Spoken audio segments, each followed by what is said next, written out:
Welcome to Mission Minute News. I'm your host from Wordnet Productions, Jennifer Rodriguez. First, the headlines. Pope calls on popular movements to counter the world's indifference. Pope Leo XIV, family is fundamental.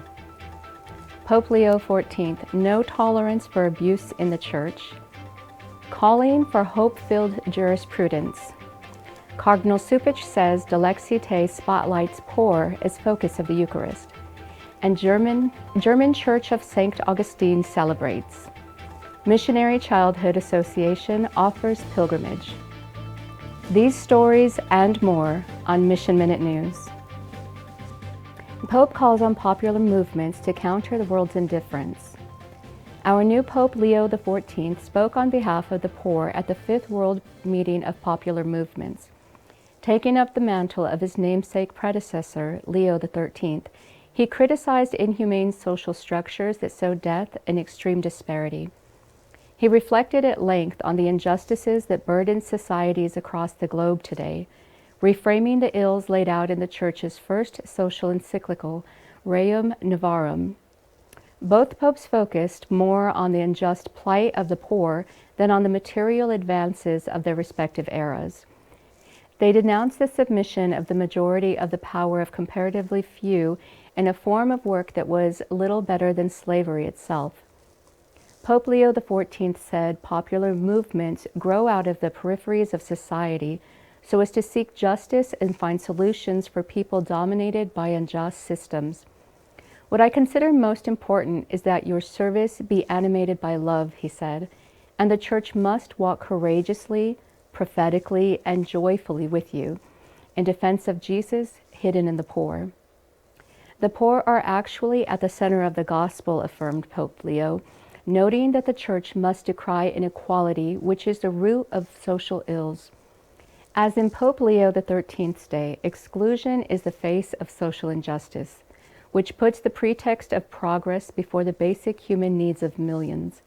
And by not having human dignity at its center, the Pope said a system can totally fail in justice. For example, the climate crisis, wherein the poorest people in countries are suffering the most. Regarding borders, states have the right to protect their borders, but not at the expense of immoral cruelty to refugees who are being treated as if they were garbage, not human beings, he said. Christianity calls us to live as brothers and sisters. Pope Leo concluded his address to the popular movements with gratitude for their acting as champions of humanity, working for housing, work, and land as sacred right, witnesses to justice and poets of solidarity. He simply said, I am with you. Pope Leo XIV, family is fundamental. Pope Leo XIV welcomed faculty and students from the Pontifical John Paul II Theological Institute for Studies on Marriage and Family, established by Pope Francis in 2017. Replacing the 1982 group, he said, everywhere and always we are called to sustain, defend, and promote the family. Within diverse social, economic, and cultural contexts, he said that the faithful must support the family above all through a way of life coherent with the gospel, which can transform life and society and commit us to concerted actions in support of the family. A country's social and political life can be measured particularly by how it allows families to live well and have time for themselves, and to cultivate the bonds that keep them united. In countries that exalt productivity and speed at the expense of relationships, it becomes urgent to restore time and space to the love that is learned in the family, the Holy Father argued. Human life is a gift and must always be welcomed with respect, care, and gratitude. That's why both the civil and church communities must commit themselves with constancy to restore motherhood to its full dignity. We must guarantee adequate living and working conditions, formative and cultural initiatives that recognize the beauty of generating together, and pastoral care that accompanies women and men within closeness and listening. Parenting thus becomes a hope for society and not a burden. The Church needs to teach study of the family as an indispensable chapter of the patrimony of wisdom that the Church proposes concerning social life and conversely, family experiences and dynamics that serve to enrich this patrimony with a better understanding of the Church's social teaching, seeing in the family the first cell of society, the original and fundamental school of humanity. Finally, Pope Leo concluded by urging students and professors to begin the new academic year with hope, certain that the Lord Jesus always sustains us with the grace of his Spirit of truth and life. Pope Leo XIV, no tolerance for abuse in the Church. No tolerance for any form of abuse in the Church, Pope Leo XIV stated firmly in his message to the National Safeguarding Conference held in Clark Angeles, Philippines in October 20th through 24th. Apostolic Nuncio to the Philippines, Archbishop Charles Brown, transmitted the Holy Father's message to Archbishop Florentino Lavares of San Fernando's Office on the Protection of Minors of the Catholic Bishops' Conference of the Philippines. The Church, he said, is our spiritual home. As such, every parish and pastoral activity is meant to be a space in which we glorify God and care for others, especially children and the vulnerable. Therefore, the Pope expressed his hope that their deliberations will lead to the implementation of essential policies and practices that ensure transparency in dealing with cases, foster a culture of prevention, and safeguard these little ones of the Lord, making the Church in the Philippines and beyond a more authentic witness of Christ, the Good Shepherd, who always loves and cares for his flock. Calling for hope-filled jurisprudence. There's a tradition in the U.S. Catholic Diocese to celebrate an annual Red Mass for and with persons involved in the field of law. Similar annual Masses honor medical professionals, the White Mass, and law enforcement, the Blue Mass. Kevin Clark reports for America Magazine that the Red Mass held in Washington, D.C. at the Cathedral of St. Matthew the Apostle was celebrated by its new Archbishop, Cardinal Robert McElroy, on Sunday, October 5th. In his homily, the Cardinal urged lawyers, justices, judges, and officers of the court to lift the hopes of the nation that is divided by factionalism and troubled by political violence. We have witnessed the assassination of Charlie Kirk and the assault upon the Capitol, Cardinal McElroy said. Both marked the progression from civil dialogue to uncivil dialogue, to force and fear. The Cardinal went on to say that while political violence and confrontational dialogue have often been a part of our history, we now experience exchanges as tribal, not ideological. Party labels are explosive, dividing civil groups, family members, and friends. Our institutions are questioned at every turn. McElroy admitted that in our every social and economic system, the poor are disproportionately shut out from the rights and privileges that are vital to their well-being. Inequalities in our systems cry out for reform. Then, with a positive turn, McElroy proclaimed that practitioners of the law have an opportunity to restore the lost truth and hope. As students of the law, as leaders in the law, no group in our society has a greater capacity to remold our political discourse. No group has a deeper calling to bring hope, or, as the gospel puts it, to bring glad tidings to the poor, to keep the poor and the powerless at the forefront of our thoughts and actions. The Cardinal prayed for their wisdom, compassion, and judgment, as well as for their consolation, knowing God is at work in them. Cardinal Cupich says, Dilexite spotlights poor as focus of Eucharist. Cardinal Cupich, Archbishop of Chicago, offers us a reflection on Pope Leo XIV's first apostolic exhortation, in which he recalls the words of Pope St. John XXIII before opening Vatican II. The Church must be the Church of all, particularly the Church of the poor. The Cardinal was particularly struck by Pope Leo's observation that the Second Vatican Council represented a milestone in the Church's understanding of the poor in God's saving plan, and that this milestone shaped the entire direction of the Council and its reforms. He says John XXIII promoted the idea in a radio address a month before the opening of the Council. His comments, Leo says, spurred theologians and experts to give the Council a new direction, which Cardinal Lercaro, Archbishop of Bologna, summed up this way. This is the hour of the mystery of Christ, present especially in the poor, hence the primary theme of the Council. Further, this led to the Council Fathers' reform of the liturgy, portraying it in a new image of the Church, one simpler and soberer, embracing the entire people of God and its presence in history. A Church more closely resembling her Lord than worldly powers, and working to foster a concrete commitment on the part of all humanity, solving the immense problem of poverty in the world. The noble simplicity that the liturgy documents, Sacrosanctum Concilium, pursued was in tune with its simpler sense that aimed to allow God's activity in the liturgy, particularly the Eucharist, to shine forth more clearly. More than ever, our world, troubled with the specter of terrorism and the tragedy of war, demands that Christians listen to experience the Eucharist as a great school of peace and become promoters of dialogue and communion. Thus, we will be recognized as true followers of Christ, in solidarity with the poor, clearly shown in our celebrations. The German Church of St. Augustine celebrates.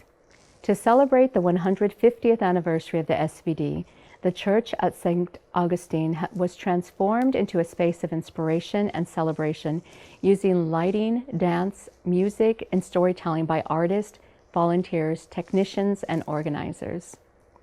The Festival of Klosterlochten was performed for 2 sold-out audiences. More than 3,000 visitors enjoyed an evening that shed light on the history and mission of the society.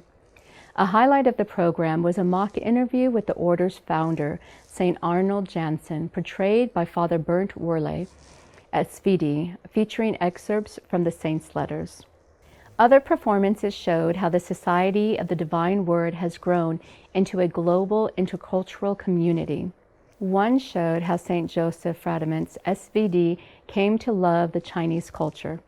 Another, the story of how Divine Word missionaries started the first seminary for young African Americans in the United States.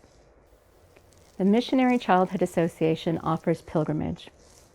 As the school term ended in Zimbabwe, the twin parishes of St. Charles Wanga Mission in Dualne Village and Uganda's Martyrs Parish in Luveve, Bulawayo, came together to organize a congress and pilgrimage for the Missionary Childhood Association.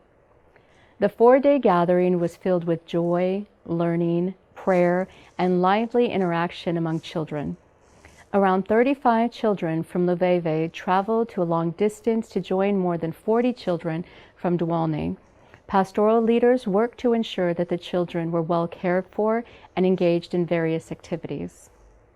In his reflection on the theme, Pilgrims of Hope, Father Dennis Ryan Varquez, SVD of the Dualne Mission, reminded the children that being pilgrims of hope means walking with God and trusting Him at every step, even when the journey is difficult. As travelers in this world, he said, we must carry in our journey of faith the gifts of prayer, love, kindness, forgiveness, and above all, hope. Other activities and talks were given by the pastoral leaders, outdoor activities exploring the natural beauty of Dualne, and plenty of time for the children to play together and build friendships. Prayer was at the heart of the Congress, and the children took active roles in the liturgy, singing and leading and reading scriptures.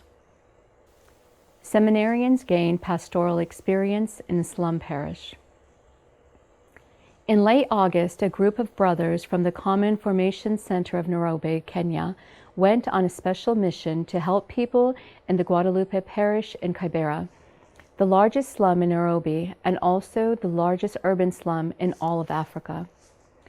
The 5 brothers selected for the mission, Silvio, Loriano, Bernardo, Bera, and Manuel, carried with them not only their supplies, but also the community's love, prayers, and support with which the missionaries could be present and listen to the people. One of the most striking encounters was with a young woman only 20 years of age. Once full of dreams for education and a good life, everything changed tragically when her father was killed on the streets of Kibera. Soon after, her mother fell seriously ill and became unable to work, which forced the young woman to support her family, including a younger brother who has also dropped out of school. They struggled to have but one meal a day. The brothers also encountered a father who lost his family when he lost his job, and the wife left him with the children, so that he still struggles daily to provide for the basic needs for his little ones. The brothers realized that their material contribution was very small. Their greater gift was the time spent listening, embracing, and showing the people that they are not forgotten. The Formation community will continue to help these people of Kibera. Eucharistic Congress for Papua New Guinea Youth. A Youth Eucharistic Congress took place at the Queen of Heaven Parish at the foot of the beautiful Chambri Lake of Papua New Guinea earlier this summer. It was organized by Father Francis Hungan, SVD, Dean of Sepik Deanery and the Diocese of Wewak. The youth gathered in daily Eucharist, singing, dancing, and adoration of the Blessed Sacrament. Bishop Joseph Rosinski, SVD of Wewak, also attended the 6-day event. Rome closes 150th with tree planting. Divine Word missionaries at Collegio Verbo Divino brought their celebration of the 150th Jubilee anniversary of the Society to a close on September 8th, a symbolic planting of oak saplings on the community grounds. These enduring signs of rootedness, growth, and resilience will remind the community that the missionary spirit continues well into the future. In addition, the ceremony commemorated the 10th anniversary of Laudato Si, Pope Francis' encyclical on care for our common home, and reaffirmed the congregation's commitment to creation. Father Richard Quadros, SVD, coordinator of the Society's Justice, Peace, and Integrity of Creation Ministry, opened the celebration by inviting the community to see the planting as a bridge between past and future. The Society's humble beginnings, steady growth, and unwavering service to the wounded world. Like a seed that must fall and die to bear fruit, our past, rich with hopes, wounds, and challenges, becomes a fertile ground for new life. Today, as we plant oak saplings, we symbolize this legacy, a tree of faith with branches spreading across nations, cultures, and languages, offering shelter and hope to all. Justice is work.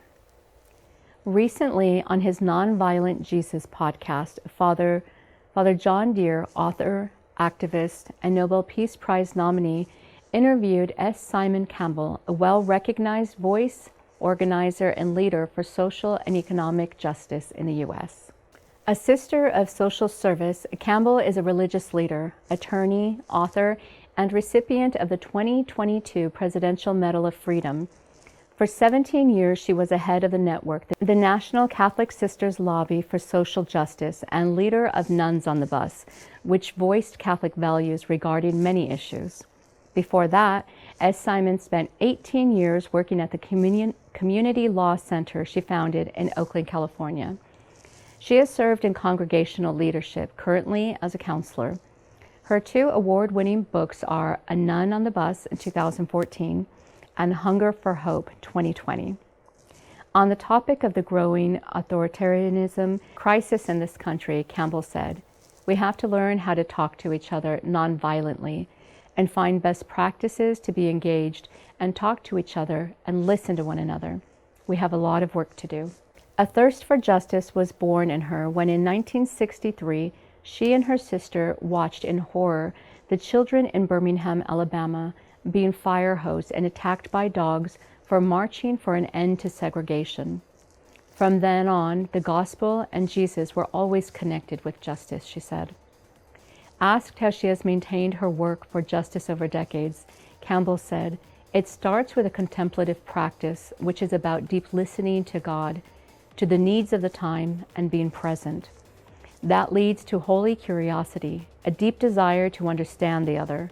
With curiosity, deep listening, and sharing stories, we can build community and new connections." The Gospels are full of Jesus' curiosity, Campbell said. It is the invitation that creates the weaving of community. Everyone has a piece of work of justice to do, which prompts the question, what's your work? If you have a comment or question about any of our stories, please email us at missionminutenews@wordnet.tv. You can also post your comments below each YouTube video. We promise to respond. Please subscribe to our YouTube channel and click on the bell icon. Share with others about the channel and the variety of programs that you enjoy there. Please join us every Wednesday for our online Eucharist and Adoration and Benediction of the Blessed Sacrament starting at 11 a.m. Pacific Time, or catch the recording later on YouTube. Send your prayer intentions for Eucharist by phone to 909-383-4333 or by email to mail@wordnet.tv. This is Mission Minute News. Until we meet again, stay safe and well, and may Jesus' love for you make you smile.